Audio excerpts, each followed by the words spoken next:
Kemarin kan sudah janji bahwasanya saya akan sepil lagi tentang pusakanya yang Carita Keprabon yang kemarin dapat lokasian itu.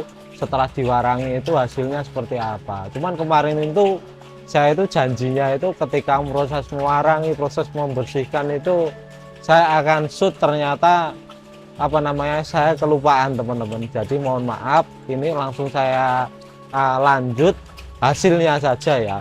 Bahkan pusakanya ini sudah saya ganti sandangan ya. Sandangannya itu saya ganti menggunakan kayu cendana Gayaman Yogyakarta. Kemudian untuk pendoknya ini memakai pendok selorok. Untuk handle-nya ini memakai kayu kantil teman-teman. Terus mendaknya ini juga mendak berbahan kuning sari.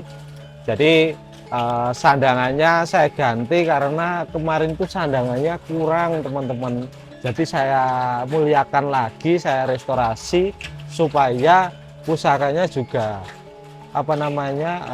betah nantinya ya.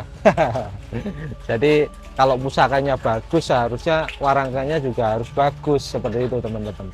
Kita nggak usah lama-lama, langsung kita buka aja ya teman-teman. Bismillah.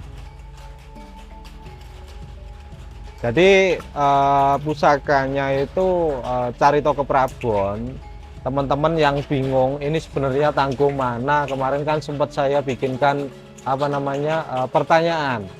Pusaka ini tuh eranya Sultan Agung, ya seera dengan Sultan Agung, tapi bukan Sultan Agung, bukan Mataram. Lalu di mana letak pusaka ini sebenarnya tangguhnya? Ya, jadi saya akan menjawab sekalian teman-teman. Kalau pusaka ini adalah pusaka Palembang di eranya Sultan Agung. Jadi keris Palembang ini itu memang dibuat era kejayaan Mataram Sultan Agung sekitar abad 16-17an.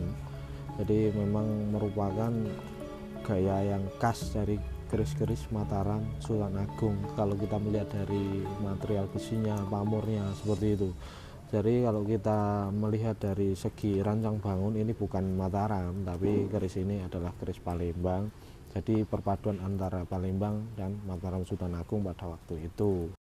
Ya kalau menurut saya mungkin ada perpaduan budaya pada waktu itu ya, menggabungkan teknik pembuatan keris Jawa yang maju. Pada waktu itu kan maju banget keris Jawa, seperti yang dilakukan empu-empu pada waktu era itu.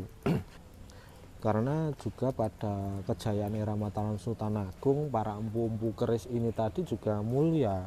Jadi bahasanya itu para empu-empu ini tadi itu dimodali, diberikan support untuk membuat karya sebanyak-banyaknya. Kemudian kalau kita melihat dari karakter pamor, itu pamornya sugih semua atau sugih pamor bahasanya.